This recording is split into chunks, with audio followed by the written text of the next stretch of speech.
This is Minsu, where learning inspires growth, where innovation meets purpose, and communities thrive together.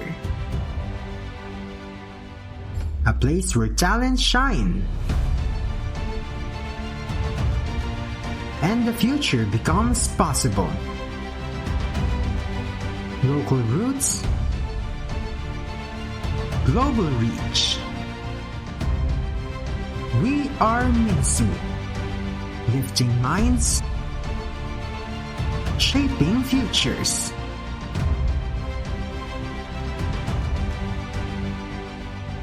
Be part of our journey.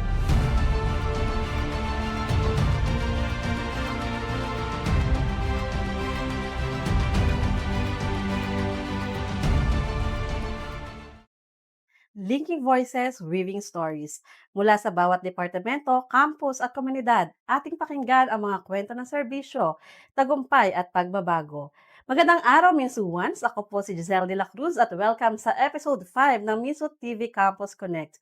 Samahan niyo po kami uli sa isa na namang makabuluhang talakayan tungkol sa mga kapanapanabik na kaganapan sa ating universidad. Tayo po ay live ngayon sa ating Facebook page at The Minso Official. Kaya naman huwag kalimutang i-heart at i-share ang ating live episode. Ang buhay kolehiyo ay isa na naman sa siguro sa mga highlights ng ating buhay. Kung kaya't ang pagpili sa mga papasukan natin at kukuning kurso ang ilan sa mga dapat nating pinag-iisipan at pinaghahandaan. So natapos na nga po tayo ngayon sa admission exam period para sa academic year 2026 hanggang 2027 at ngayon po ay nasa ikalawang bahagi na tayo ng ating college journey, ang enrollment process. So, pag-uusapan natin ang mga proseso at enrollment ngayong taon at mga frequently asked questions tungkol dito at makakasama natin ngayong araw ang ating University Registrar, Miss Esperanza Maminta. Magandang araw po, Ma'am SP. Magandang umaga sa iyo, Ma'am Giselle, at ganon din po sa lahat ng manonood natin. Maraming salamat sa pag-imbita sa akin at sa pagkakataong ibinigay ninyo para maibahagi ang enrollment process upang matulungan ang ating mga future Minsuans sa pagsisimula ng kanilang journey dito sa Minsu. Okay, so yan, magandang araw po muli, Ma'am SP. Ano po, at bago natin simulan ang ating talakayan, ay nais ko munang batiin ang mga nanonood sa atin ngayong araw. Kahit na brownout ngayon dito sa Minso, patuloy pa rin po tayo sa share ng ating mga information tungkol sa ating universidad. So, tingnan natin kung sino mga nanonood ngayon.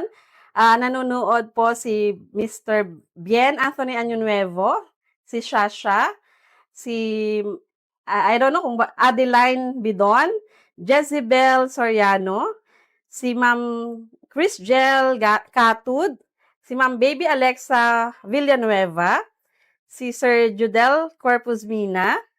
Ayan, so magandang araw po sa inyo at i-like po, wag po natin kalimutang i-like at i-share ang ating episode para mas marami pa po ang makaalam at makapanood nitong ating live episode ngayong araw.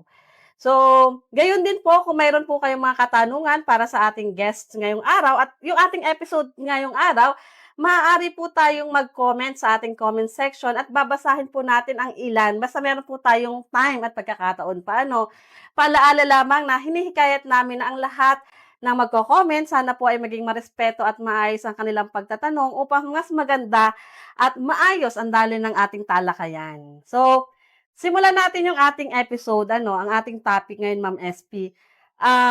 Kasi nga, nagkaroon tayo ng admission process nung mga nakaraang linggo or buwan. Simula nung tayo ay nag-post ng open na yung application nung March. So, una, ang ginawa ng ating mga applicants, nag-register sila online, nung March 2 para sa entrance examination. So, 2 weeks ago, nagsimula na rin tayong i-release yung kanilang mga result. At hanggang ngayon, kumbaga, yung sa Minsu Bulalakaw Extension Campus, nag-release na rin po sila nung isang araw. So, after nilang makapasa sa ating entrance test, So, ang next step dito at ngayon yun ang nangyayari ngayon, Ma'am SP, yung second level screening o yung pag-i-interview ng ating mga, corresponding colleges Na or pumasa. program chair dun sa mga pumasa. Yeah. Ano, kasi, i-screen sila batay dun sa qualification at i-a-assess sila kung fit ba sila dun sa kursong kanilang kinuha. And then, after po nito, yung mga steps nito sa admission, ang susunod na gagawin ng ating applicants ay, pag-i-enroll na po, tama po? Yeah. Okay. So, napaka-exciting ng academic year na 2026-2027 kasi meron tayong existing na student register system. Ngayon, nagkaroon din ng admission system. So, bagong system ito sa ating MINSU na na-introduce lang ngayong academic year nito. So nangyari nga, nag-register sila for admission. So, natapos na ang exam. Ngayon naman, magre-register naman sila for enrollment. Yes. Ang mangyayari nito, pumasa sila and then andito sila ngayon para sa second level screening. Ngayon, para dito sa second level screening, ang information na natanggap nila ay maaaring nanggaling sa email, ipinadala sa email or may post na Okay. tanggap o nakita sila. Pagpunta nila ngayon dito, so nakatanggap sila ng notification na sila ay pumasa. So pupunta sila ngayon dito sa school para sa second level screening. So pupunta muna sila, ang unang step nilang gagawin pagdating nila dito, pupunta sila sa campus na pinili nila, hihingi sila ng tracer form sa admission office. Yun ay dito sa Minsu, Victoria. Sa Calapan and Bungabon, maaaring ito ay dun sa guidance office na nag-hold nung admission test.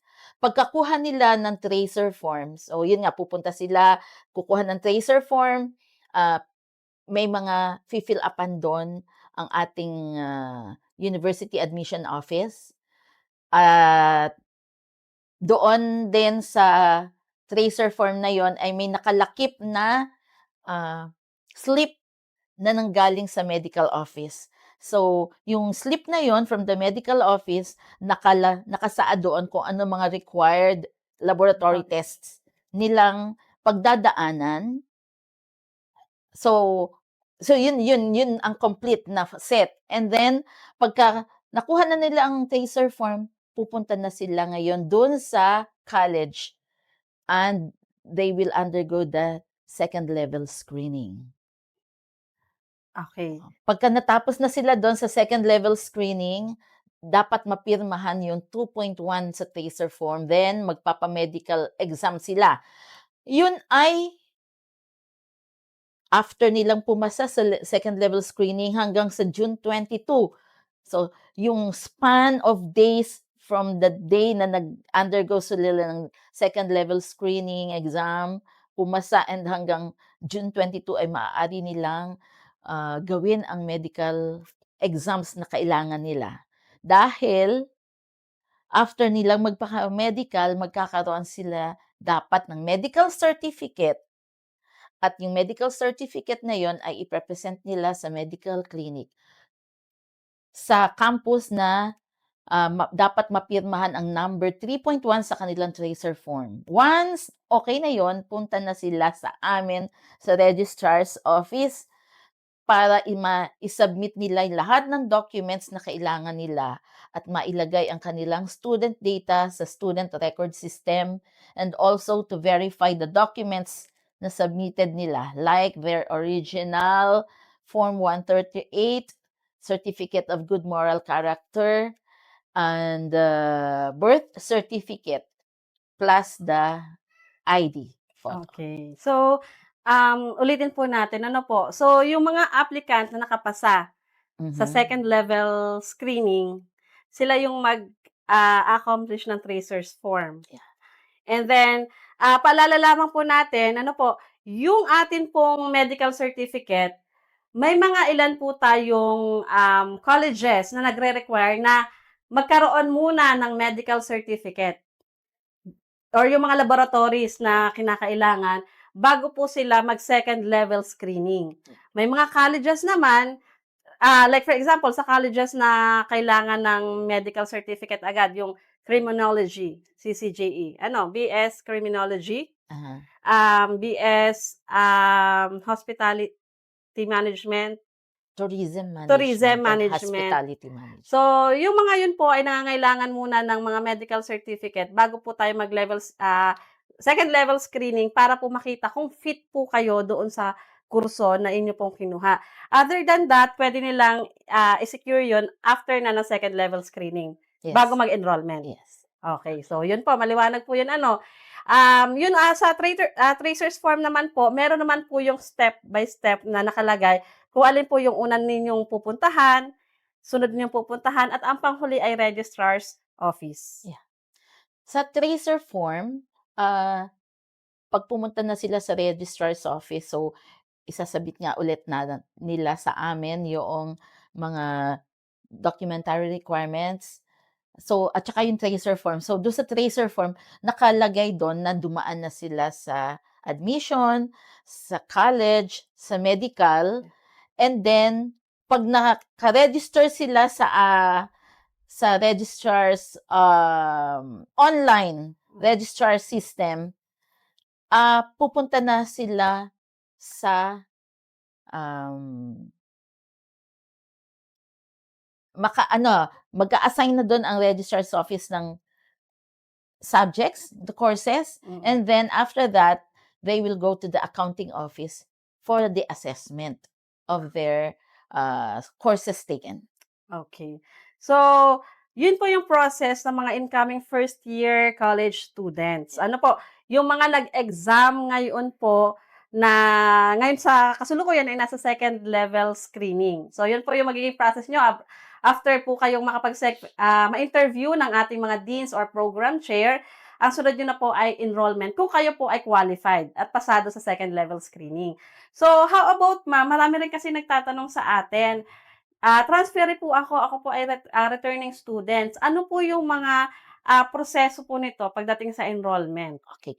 For the returning students, ibig sabihin, sila yung dati nang nag-aaral, na nagkaroon ng pagtigil, and then sila ay bumabalik. Okay. So, ang mangyayari nito, pupunta muna sila sa admission office, and then kukuha din sila sa registrar's office ng record nila para dala-dala yung application form from the admission, yung record nila from the registrar's office, and ipe-present nila yon sa college na kanilang pupuntahan to assess naman ni program chair or ni dean kung pwede pa niyang ipagpatuloy ang kanyang dating kurso. For the transferees naman, kailangan may dala silang record, student record nila, academic record from the previous school. Napakainam kung dala na nila ang transfer credential nila. With the transfer credential, pupunta naman sila ulit pa rin simula sa admissions office, and then pupunta na sila sa college for initial interview, and then saka sila pupunta sa registrar's office. Kailangan sa registrar's office yung kanilang academic record para ma-verify kung match ba yung dati nilang courses taken sa previous school and with the existing curriculum ng Na meron ating tayo. MINSU. So sa makatuwid po, 'pag transferee ka, hindi agad-agad qualified na makakapasok sa MINSU. Mhm. Okay, so dadaan muna sila sa admissions office. Magte-take pa po ba sila ng Ay, exam? hindi na sila kailangan mag-take ng exam. Apo. Sa Pero kung halimbawa po i-require ng ng yeah. mga college, Kung okay. kung kinakailangan, maraming cases at iba't ibang cases ang posibleng mangyari bakit magde-decide ang ating program chair or ang dean kung kailangan niyang mag-exam, depende din sa kanyang academic Ah, performance nung previous school niya. at saka kung may slot pa Ayan pa, na available. yes, oo. Yun ang ano.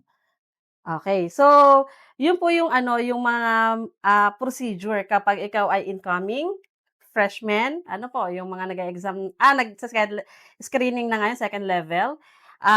Yung para sa mga returning students. So, mainam po sa ating mga returning students ay, makipag-ugnayan na rin po kayo sa ating admission kung, para makuha niyo yung records niyo at, ma-assess kayo kung may mga kailangan ba kayong mga prerequisite subject or mga kung ano na yung curriculum natin ngayon. Sa ating transferee, kailangan ay magkaroon na sila ng mga available na sa kanila yung mga documents, Napakainam. yung mga lalo na sa mga transfer credential. Ano ma'am yung mga sample ng mga transfer credential? Kasi baka isipin nila, ano ba yun? Okay. Ang transfer credential, ito ay transfer certificate or ito ay mga documents na napapaloob dito na ikaw ay honorably dismissed Missed. sa dati mong school at binibigyan ka din nila ng academic record para malaman ng ating college at ng registrar's office kung ano na yung mga courses na na-take up mo doon, na ipinasa mo, Mm. na possible naman na ma-credit. Ah, Hindi mo na uulitin yun dito sa Minsu. mm. Kung equivalent naman Ah. ang courses ng previous at saka ang Minsu. Okay. So, Ayan. mahalaga talaga na meron na silang dala Oo. ng mga transfer credentials. Kasi, yun yung magiging batayan ni Yeah. Minsu para ma-assess namin, eto ba ay compatible Yeah. dun sa papasukan niyang kurso dito sa Minsu. So, yan po yung mga enrollment process natin, ano. So, kailan naman po yung simula nitong ating, enrollment? For our incoming first year students, transferees and returnees, ang enrollment period po natin for the first semester, academic year 26-2027, ay magsisimula on June 22 hanggang July 23. Sa kadahilan ng meron tayong compressed work week, Monday to Friday, open ang registrar's office and other offices na naka-link sa process ng registration and enrollment. And dahil Friday nga hindi naman tayo wala open ang services natin. So Monday to Thursday from 7 o'clock a.m. to 7 o'clock p.m. Okay, ang enrollment process po ay face-to-face dahil magsasubmit sila ng mga documents. Maaari silang pumunta sa campus during those 4 days. Wala pong transaction tuwing Friday because of the compressed work week at kasama na po dito ang incoming freshmen, continuing, irregular at students. irregular students. So, ayan po, maliwanag po. Ano po, Monday to Thursday, 7 a.m. to 7 p.m. tumatanggap po ang ating registrar's office. Ganun din po ang ating admission, ng mga transaction mula po sa inyo po. So, except po yan holidays, pag holidays talaga namang wala rin tayong pasok. So, Para okay. sa case ng dito sa Victoria campus, pinapaalala lang din po namin na ang bus service dito sa Victoria ay hanggang 5 o'clock p.m. lang. So, kung nandito na sila sa campus for the registration enrollment process, kami po ay handang magsilbi hanggang 7 o'clock p.m. Pero paalala din po dun sa mga bata na kung wala naman silang sariling sasakyan, sila po ay pinapaalalahanan na bago mag alas 5 ay makahanda na rin sila para makahabol sila sa bus na pauwi, palabas ng ating campus hanggang sa Babangonan o saan mang munisipyo sila uuwi. Ayun. So, kailangan natin talaga na kumbaga, paghandaan yung pagpunta din Kasi dito sa ating, medyo paloob po ito. Although siya ay very accessible, kasi maganda ang kalsada, maliwanag, ganyan. Pero yung sasakyan minsan, meron talagang oras yung papalabas, Oo. unless may sarili kang dalang sasakyan, ayun. So, hanggang 7:00, basta tayo hanggang alas Yeah, siyete handa tayo magserbisyo sa kanila. yes. Ano bang opisina po dito sa atin pong, unibersidad. So, Ma'am SP, nabanggit niyo kanina na may mga documents silang kailangang i-submit sa registrar's office, during the step 4 ng tracer's form. So, can you elaborate po on this? Ah, Original copy ng Form 138, yun po ay yung report card nila noong senior high school sila para, ah, sa birth certificate, original copy din po yun. Original copy din ang ating Certificate of Good Moral Character. At yun ang pinakaimportante at saka yung latest picture naman nila. Ano pong size po nito, 2 picture? by 2. 2x2. So, ulitin po natin para although naka-flash ito sa ating screen, yung ating pinag-uusapan ng mga requirements. So, kailangan yung Form 38 nila, original, with no erasures or Yeah. annotations. Mahalaga yun sa atin kasi kumbaga, kung kailangan ay siya, walang kahit anong Ah, erasures. Siyempre dapat, pirmado nung Oo. principal, At na may seal. oo, may dry seal din Oo. nung school nila, no erasure, at dapat na-indicate din dun sa kanilang report card na eligible sila to be accepted in the college education. Okay. So, maliwanag po yun yung good moral, kailangan ay original din po at may official letterhead and school seal. Siyempre, Pirmado. kailangan naka-indicate dun na ikaw ay may good moral character. Yes. And, original din kailangan ang signature ng inyong pong school head or kung meron po kayong guidance counselor dun sa inyong, previous school. So, para naman sa birth certificate, original po ito ma'am, PSA or NSO kasi yung mga iba tinatanong, "Puwede po bang NSO?" Puwede daw po, 'yan. Minsan meron na rin kami natatanggap na galing sa local civil registry. Kasi merong mga munisipyo na meron ng, existing PSA office Mm. sa kanilang loob ng munisipyo kaya Hmm, natatatakan din ng PSA mark ang okey. kanilang local civil registry certificate. Para naman po ma'am sa mga transferees, ano naman po yung mga kinakailangan nilang dalhin sa atin? Katulad ng nasabi ko Okey. kanina, yung, ah, transfer credentials, ah meron silang honorable dismissal certificate at saka yung kanilang academic record. Mm. Siyempre dapat ito ay may official letterhead na Oo, gano'n?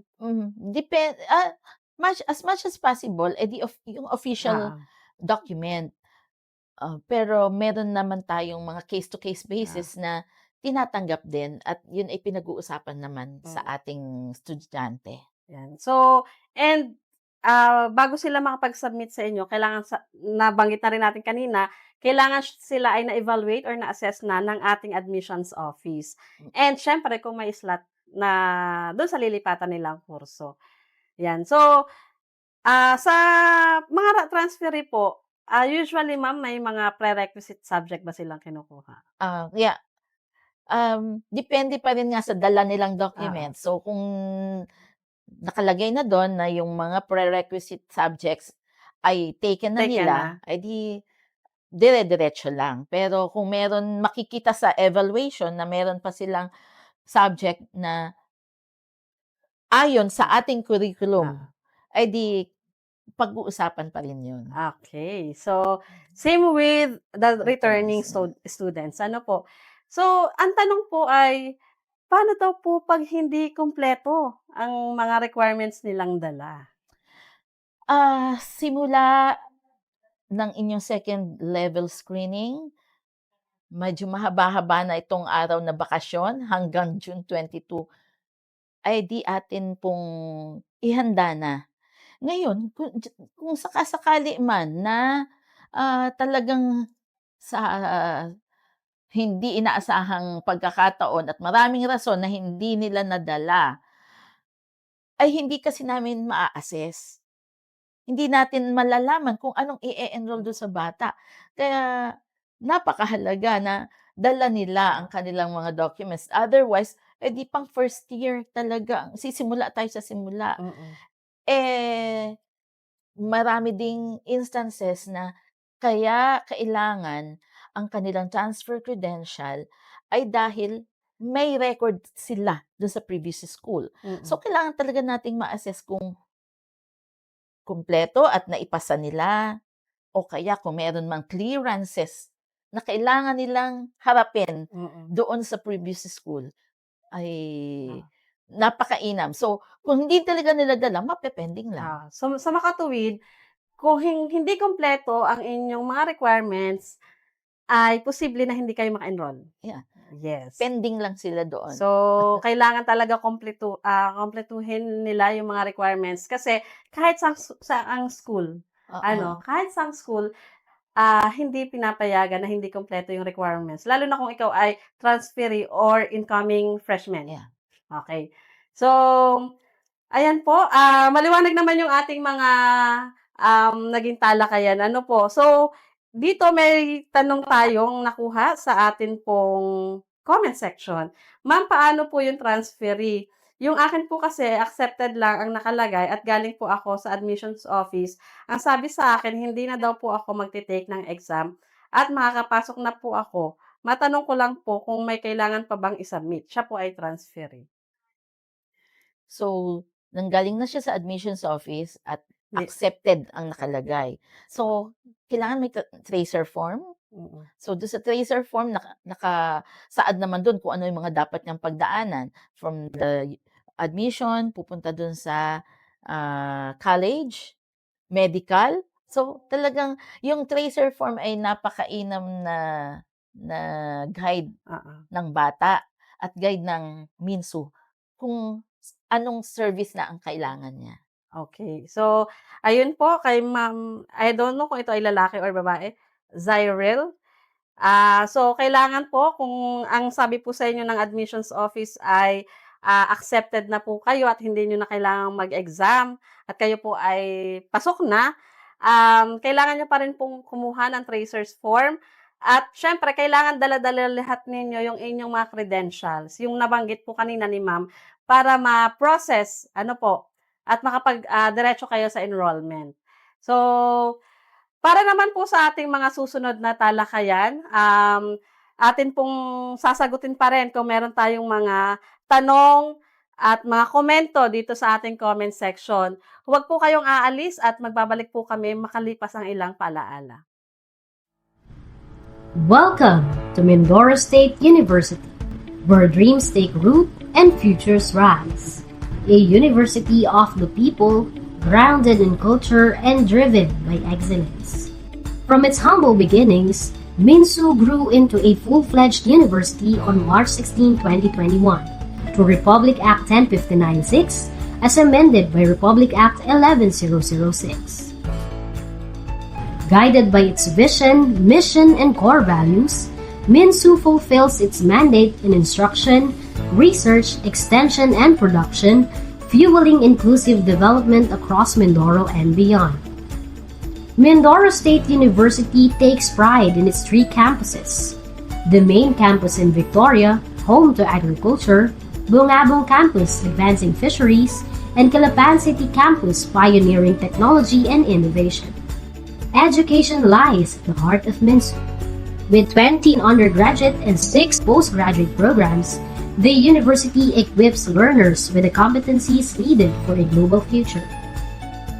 Supported by dedicated faculty and modernized facilities, MINSU consistently produces board exam top-notchers and high-performing graduates, while maintaining its standing as one of the country's top-performing schools across various academic programs.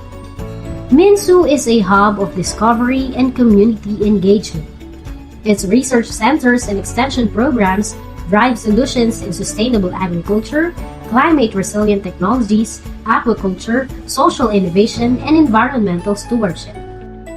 From laboratories to communities, MINSU delivers impact, strengthened by partnerships with national government agencies, local government units, non-government organizations, higher education institutions, and international networks. At MINSU, we don't just educate minds, we transform lives. A dynamic student community thrives in organizations, leadership programs, skills development, and inclusive support services.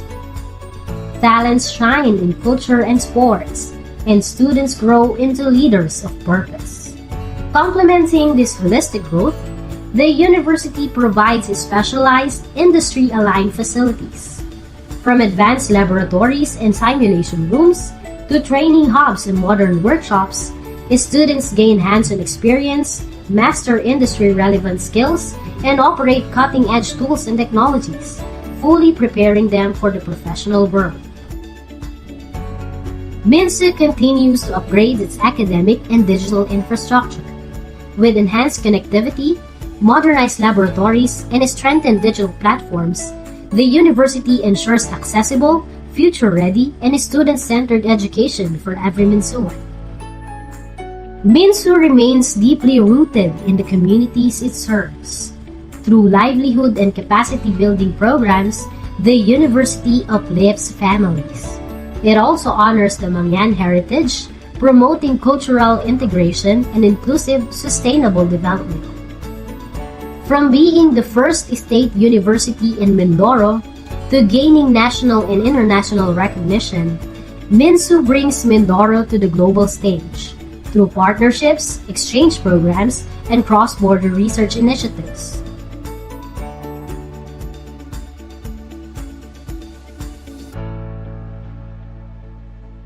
MINSU is more than an institution.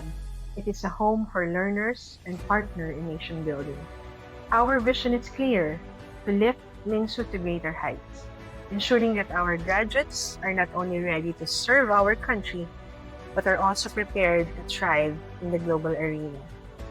We remain steadfast in our mission. Through the Lift MINSU development goals, we prioritize leadership excellence, inclusivity, fiscal prudence, technological advancement, management of resources, innovation, network of collaborative partnerships, sustainability, and upward mobility. We are transforming our system and enhancing our standards. Our goal is to ensure that MINSU is not merely a university, but the region's university of choice. We are building a home where the truth and wisdom come to fore. This is Mindoro State University. Rooted in Mindoro, serving the Filipino people, shaping leaders for a sustainable and empowered tomorrow.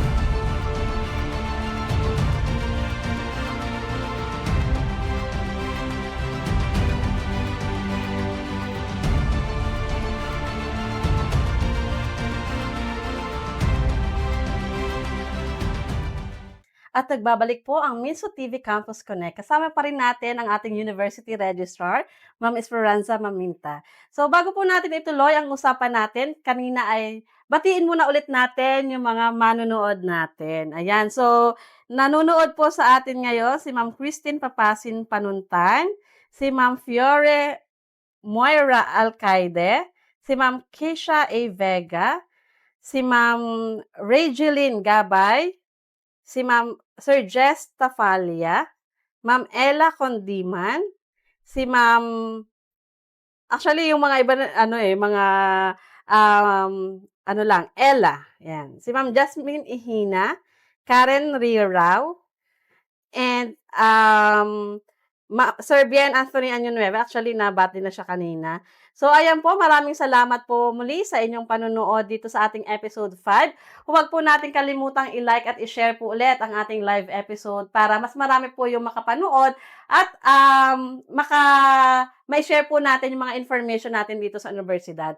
So sagutin din muna natin ang ilan sa mga tanong na nasa comment section natin. So eto, segue muna tayo sa Q&A. Ayan. Ma'am, need po ba lahat na magkaroon ng medical certificate? Tanong po ni Sir Bien Anthony Año Nuevo. Required 'yun, sa lahat ng mga institutions ng mga universidad na physically fit ang bata kaya Mm, kailangan ng medical certificate. At para maunawaan ng ating medical clinic kung mm. ano ang physical, condition ng mga bata. Ayan. So, actually nasagot natin na ito kanina, magte-take pa po ba ng exam ang transferee o sasailalim sa medical? So, yung sa pagte-take ng exam depende po sa assessment po sa inyo ng ating admissions officer. And, kung sasailalim po sa medical exam, yes po, lahat po ng estudyante na papasok sa MINSU ay kailangan may medical certificate or undergo ng mga laboratories na kinakailangan po. Ano po? And then, meron po dito yung tanong po actually ito po ay question po for admission. Ma'am, paano po yung mga first choice waiting, ang status na wala pang email? Magwe-wait po ba kami na matapos ang seleksyon ng specific course, nasasalang sa interview kung mayroon na pong slots or hindi? So, para sa tanong ni Ma'am Isalin, actually ito yung mga FAQs po yung madalas nating natatanggap na katanungan. Although meron po tayong nilabas na mga FAQs para sa admission, muli para po sa mga first choice waiting, kayo po ay maghihintay po talaga na matawag or ma-notify kung kayo po ay isasalang sa inyong first choice o kung wala na pong slot, ay kayo po ay ire-refer sa second choice. So, kailangan po muna nating tapusin yung proseso para dun sa mga nakapasa po talaga at hindi waiting yung nakalagay, para dun sa ating first choice. So, kayo naman po ay magkakaroon po ng notification galing po sa ating admissions office. Kung may mga katanungan pa po kayo para mas maging klaro po yung sagot, pwede po kayong tumawag sa ating pong admissions and scholarship office. Yung kanila pong contact number po naman ay puwede niyong ma-retrieve do'n sa mga previous post po natin. Ano po, so yan mo naman po ay naka-post sa mga dati nating, shinare na infographics. Yun po, ano pa ba mga tanong dito? Hanggang ilang batch po ang interview for BSIT main campus? So, actually, basta po kayo ay naka-follow sa atin pong social media page, lalo po sa FB page po natin, lahat po ng mga, batches nila ay atin pong isini-share. Ano po? Ma'am, walk-in po ba ang submission ng requirements para sa transferee lang? Kung sila po ay transferee, kung walk-in daw po yung pagsa-submit ng requirements. Yes, face to face ang transaction natin dito. Mm, So, yes, walk-in kasi, wala sila kasama sa portal, eh. mm. Ang ating schedule for our incoming first year na nag-undergo ng exam, pumasa at nagkaroon ng second level screening, meron silang portal Na na kailangang kailangang mag-enroll sila dun sa portal, register. mag-register dun sa portal. Eh, dahil ang mga transferees at saka returnees ay hindi naman nabigyan ng access sa portal, so walk-in Okay. sila. Pero yung mga continuing, Ah, ang continuing ay meron po tayong schedule talaga para mm, sa kanila. okay. So, mamaya i-elaborate pa natin yung mga ganong circumstances, Yes. okay? So, marami rin ma'am nag-i-inquire sa pagsi-shift ng course. Like for example, ngayon pa lang ang dami nating natatanggap na, "Ma'am, accepted na po ako," halimbawa sa IT kunwari "Puwede po ba kaming mag-shift ng course?" Ano po yung proseso natin dito? 'Pag incoming first year, kung saan ka pumasa na program, dun ka Okay. muna mananatili. Mm, So, kailangan mo munang, matapos yung first semester. mm. After the first semester, ma-assess mo ang sarili mo kung talagang kaya mo pala dong ipagpatuloy yun yung program, 'di well and good. Ngayon kung na-assess mo sa sarili mo na hindi, saka pa lang tayo during the second semester, saka pa lang tayo puwedeng mag-shift ng Oo. program. Same with pero yung mga halimbawa po, yung mga continuing students, ngayon ay, "Ay, ayoko na pala sa ganitong course, Ayun, magpapalit ako." Puwede? Pwede. Puwede. Ang hindi lang natin pinapayagan ay, yung incoming freshmen and Yes. transferee. Kung halimbawa kung ano yung pinasukan nila. Pwede. Hmm, Mm. okey. So, na-tackle na po natin yung process ng incoming freshmen, transferee, and returnees. So, paano naman po yung enrollment process ng ating mga continuing students o yung mga incoming second year, third year, fourth year? Mm.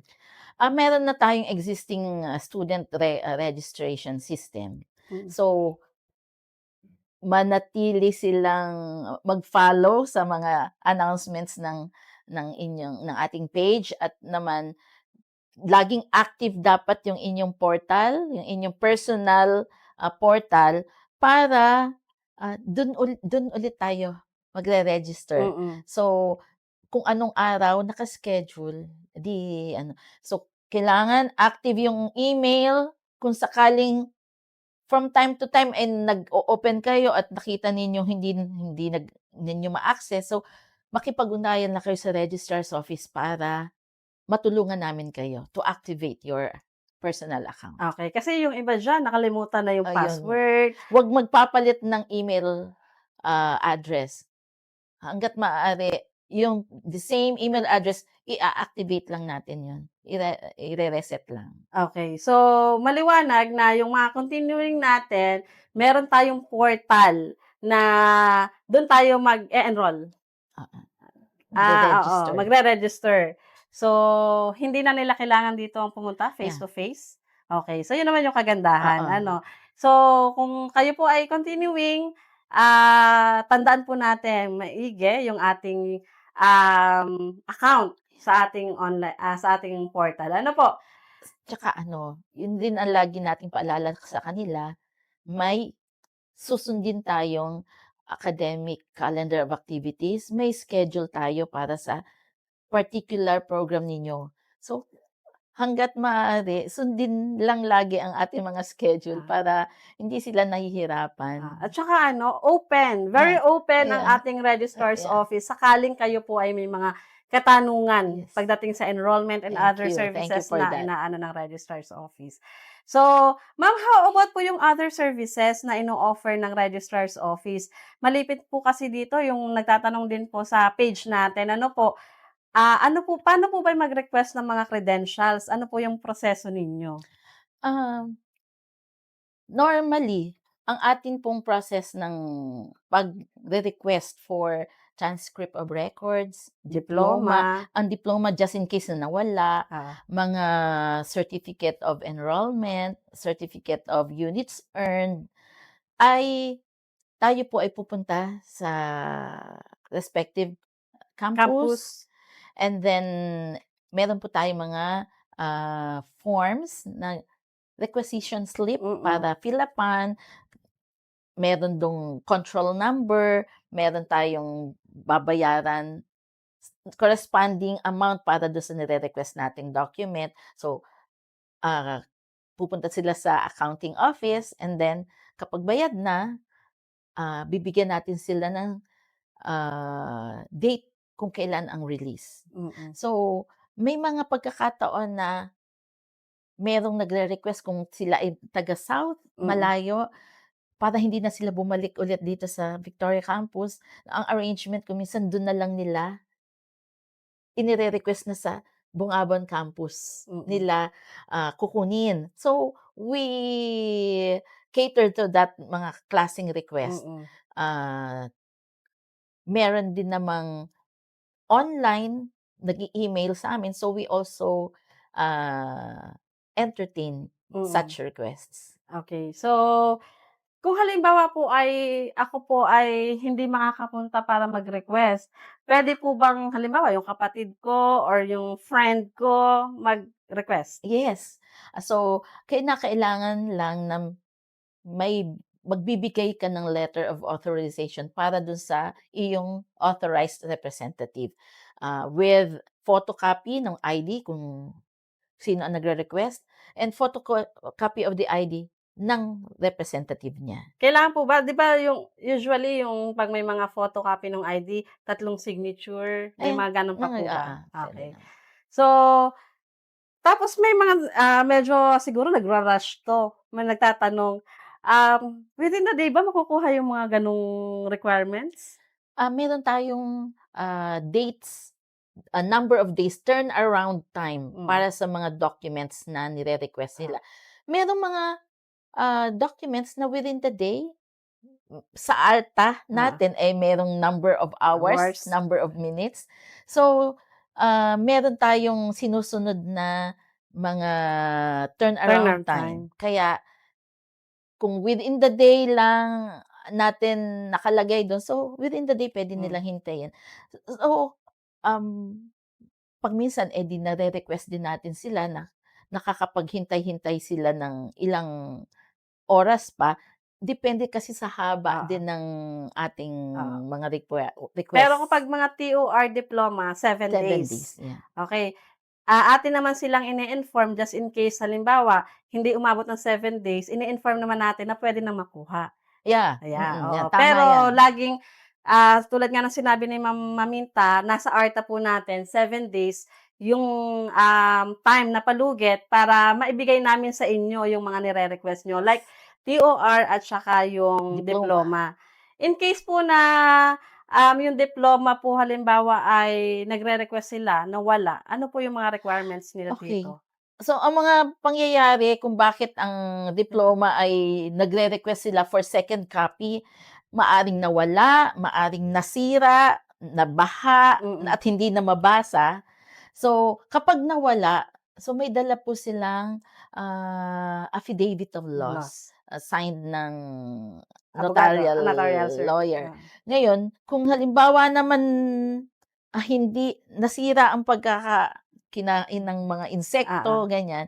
So, puwede nilang dalhin mismo yung actual diploma para lang mai-present sa amin na talagang ano. Ngayon kung hindi naman na talaga mabasa, so meron ding affidavit para dun sa affidavit of distraction. Mm, Meron ding form ang ating mga abogado na mm. puwede nilang i-request. Okey. So, malinaw yun kung halimbawa ay nawala or ano, wala na sa inyong pangangalaga yung inyong diploma ay eto po ay mangangailangan ng affidavit of loss. And siyempre may mga fi-fill up pa. May bayad po ba ito?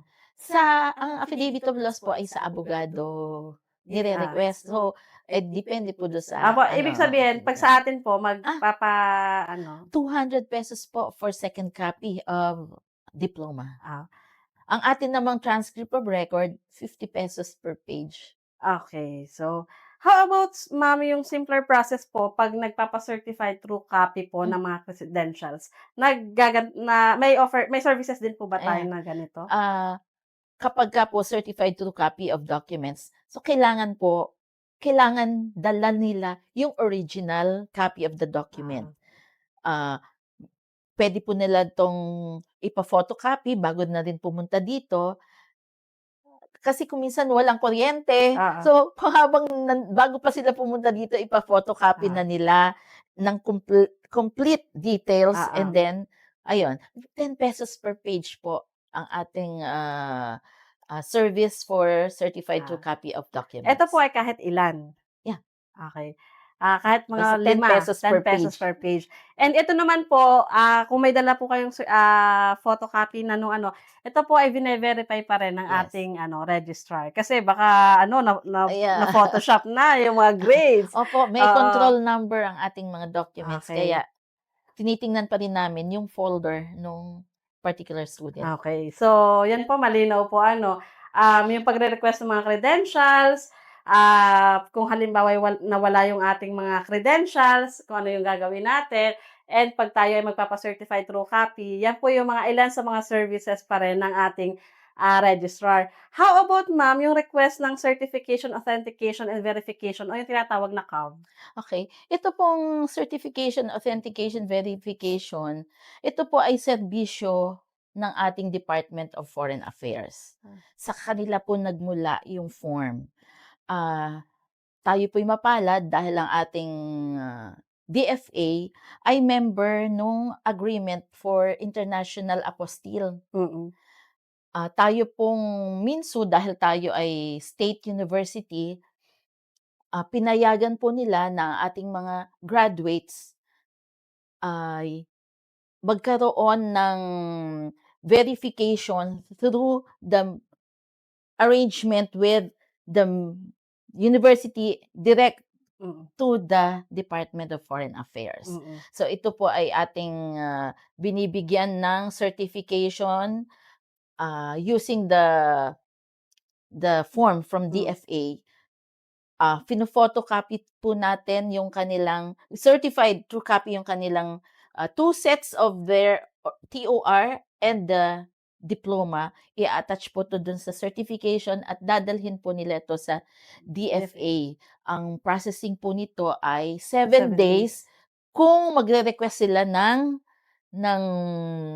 TOR na TOR. bago. Ah, Pero kung halimbawang meron silang existing na TOR for the purpose of employment abroad, isa-certify lang po natin to within the day ay pwede na nila pong mahintay. okay. So, depende naman po dun sa kumbaga availability ng documents, kung sino man yung signatory. Basta kaya nating mai-process mas madali, makukuha naman agad Yes, nila that's ano. doing Yeah. business with ease. Yeah, correct. So, ma'am, nabanggit nyo kanina yung mga request na 'to may mga, corresponding fees. Yeah.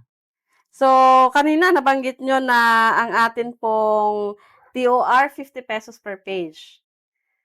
Tapos sa transfer credentials, Ang ma'am? transfer credential certificate is ₱25. Okay. So may kasamang academic record 'yon. Mm. Kaya 25 plus 50, so nagiging 75. Mm. And ang atin pong mga transcript of record, CAV, certificate of grades, Mm. certificate of graduation,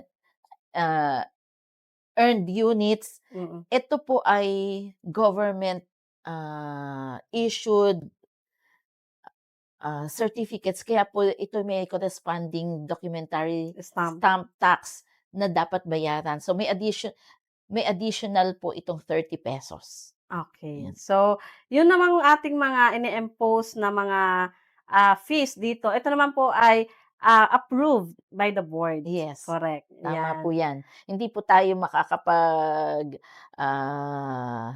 pataw ng mga fees kung hindi po tayo binigyan ng approval ng board. Correct, ayan po. So, isa pang tanong, ma'am, meron bang, babayarang tuition fee ang ating mga incoming freshmen?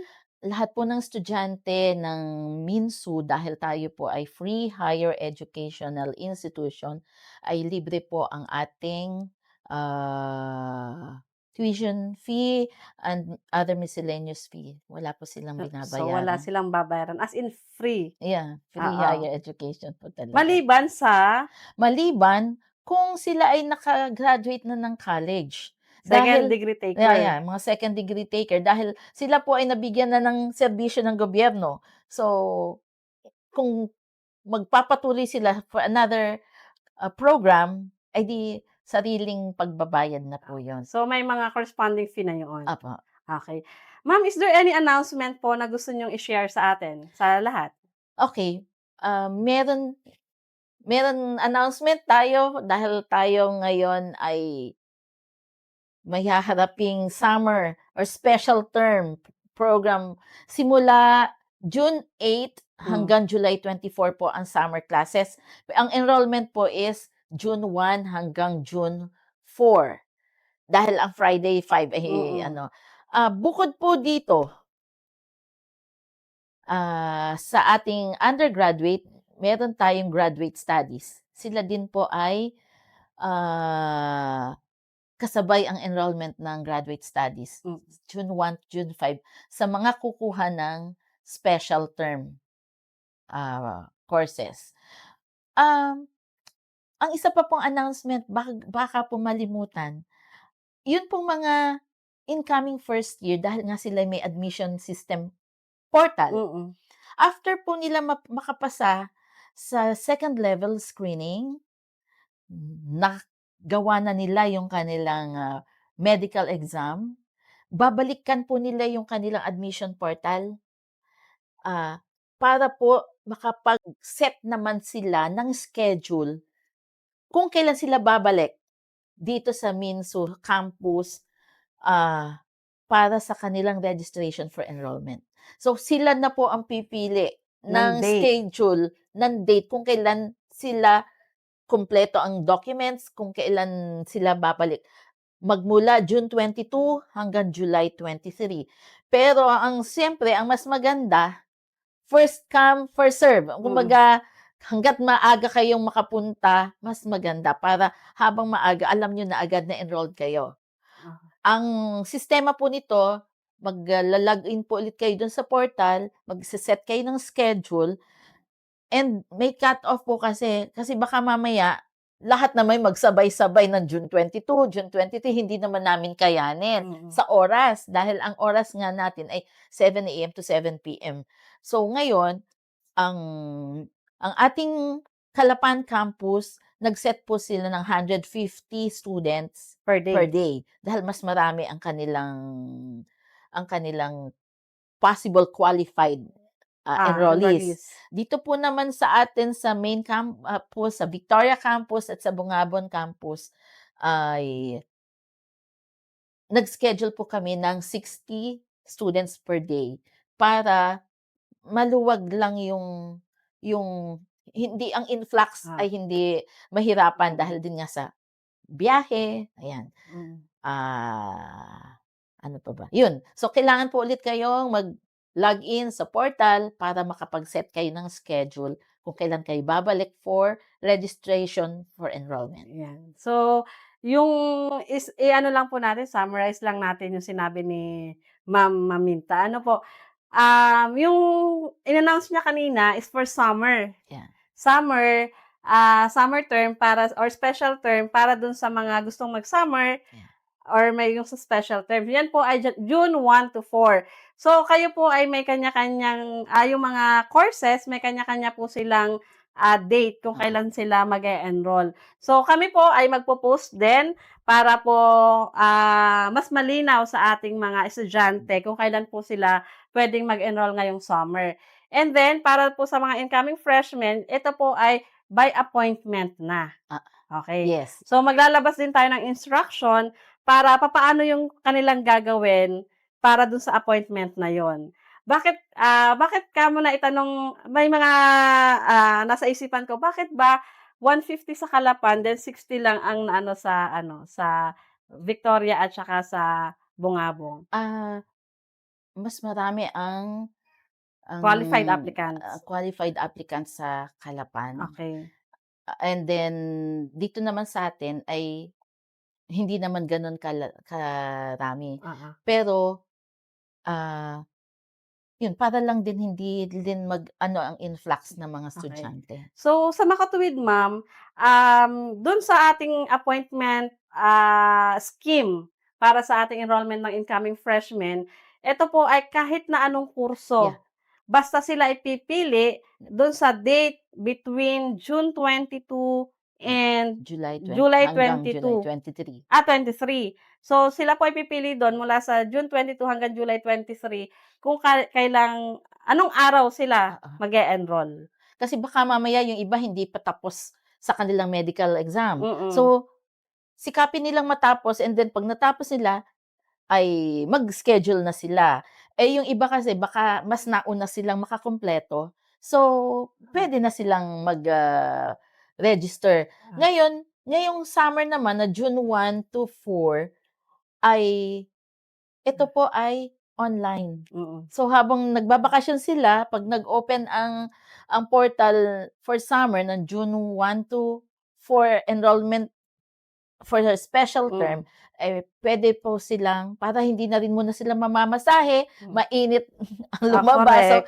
So, samantalahin nila yung online services. Okay. And then, mag-start po ang classes ng June 8. Okay. So, yan po yung sa summer term. Yeah. Okay. So, at yung mga schedules naman ay naka-flash sa ating live ngayon. And aside from that, magpo-post pa rin naman nga tayo. Para sa graduate studies, siya ay, kailan po yung enrollment ng summer term? Same, June 1 to 4 din. Okay. So, yun po, para malinaw yung mga magsa-summer, ihanda niyo na po ang inyong mga requirements at June 1 to 4 po ang atin pong schedule for summer term enrollment. So, ayan po yung mga processes and services ng Registrar's Office. May gusto pa po ba kayong sabihing reminders or tips para sa ating lahat, lalo na doon sa mga incoming freshmen at hindi pa alam yung pasikot-sikot ba ng proseso dito sa ating universidad? Yung tracer form po ay malaking guide, mahalagang guide sa atin para malaman ninyo ang pagkakasunod-sunod ng ating process ng offices na pupuntahan. So, mostly naman po ang processes natin ay may involvement ang portal. So, yung portal natin ay makakatulong sa inyo. Mm. Kaya napakalaga pong accessible sa inyo. Kung maaari din po pala, ihanda nyo na rin yung mga cellphone gadgets nila Mm. na may load pag pumunta dito. Dahil meron naman pong server ang Minsu para magbigay sa kanila ng free access to Wi-Fi. Dangan nga lang po kung minsan pag nawalan ng kuryente, eh di, kaya kailangan meron kang load din sa cellphone, Lalo sa na ngayon gadget nila. madalas, oo. Ayun, ang isang kaya kapag pupunta po kayo dito sa campus ay mainam na ready ang inyong mobile data. Okay. So, ayan po, kumbaga yun na rin yung tulong ninyo sa amin at sa inyong sarili. Kasi nga, Lalo ngayon at madalas ay brown hindi out. naman natin, unannounced naman ang power failure natin. Okay. Ma'am, for other concerns po, meron po ba silang contact info na pwedeng ma-reach out para pagdating sa ating mga, sa registrar's office? Sa Registrar's Office Victoria Campus, ang atin pong mobile phone number is 0977-801-1752. Ito po din ay ifa-flash ng ating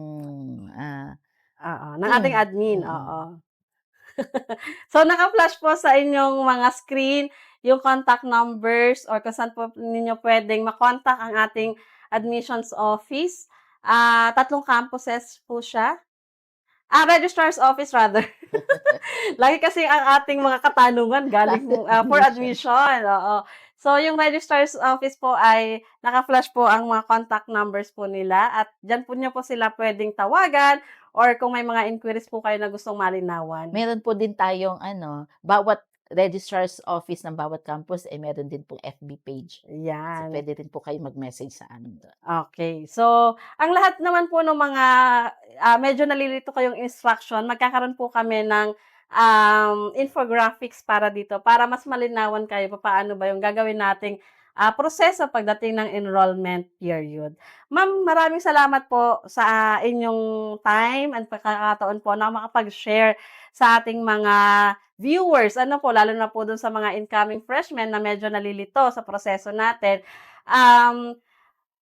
Malaking bagay yung pagbabahagi po ninyo, papaano ba yung kinakailangang proseso ng enrollment at yung mga ibang serbisyo pa po na ino-offer ng ating registrar's office. Sana po sa ating mga viewers ay naliwanagan po kayo sa tamang hakbang pagdating sa enrollment at yung mga pag-request ng inyo pong mga credentials. Ma'am, baka may gusto po kayong sabihin, batiin, bago po sa ating pagtatapos? Una-una, salamat sa pag-imbita. And then, gusto ko pong batiin ang aming registrar sa Calapan Campus, si Ma'am Angeli Fernandez at ang kanyang staff. And ang ating registrar sa Bungabong Campus, si Ma'am Rachel Marie Atilano and sa kanyang mga kasama. Salamat sa inyong patuloy na pagtutulungan natin para sa Minsu. Ayan. So, maraming salamat po sa registrars ng ating 3 campuses. Sa ating mga aplikante naman, mga future Minsuans, naway na isaisip ninyo yung mga diniscuss natin ngayong araw at nakatulong ito sa pagpaprocess ninyo ng inyong enrollment. And hopefully, you will become part of our beloved institution, kung saan ay sisikapin naming mahubog ang inyong galing at talento at mga kasanayan sa inyong chosen field. At dyan po nagtatapos ang ating episode ngayong araw. Abangan ang mga susunod pang mga episodes para sa iba pang makabuluhang programa ng Mindoro State University. Para sa mas malawak na impormasyon tungkol sa MINSU, bisitahin ang aming website www.minsu.edu.ph at i-follow ang aming Facebook page, Instagram, and YouTube channel at The Minsu Official. Muli ako po si Giselle de la Cruz, Linking Voices, Weaving Stories. This is Minsu TV Campus Connect. Magandang araw, Minsuans!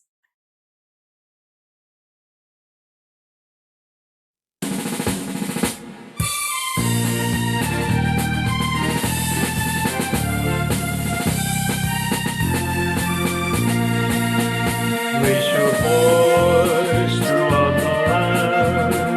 We have been soon forever. Bring the truth and wisdom forth.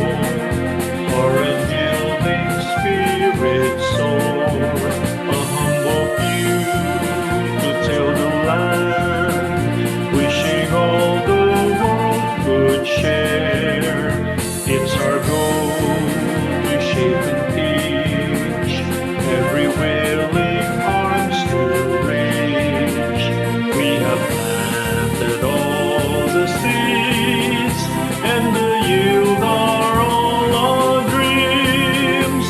Reaching with our might, even through the night, we have been in our hearts. Let us sing our blessed hymn, making Minsu our true home. Throughout the world, our feet would tread, but our hearts would stay instead. We have planted all the seeds, and the yield are all our dreams. Reaching with our might, even through the night, we have been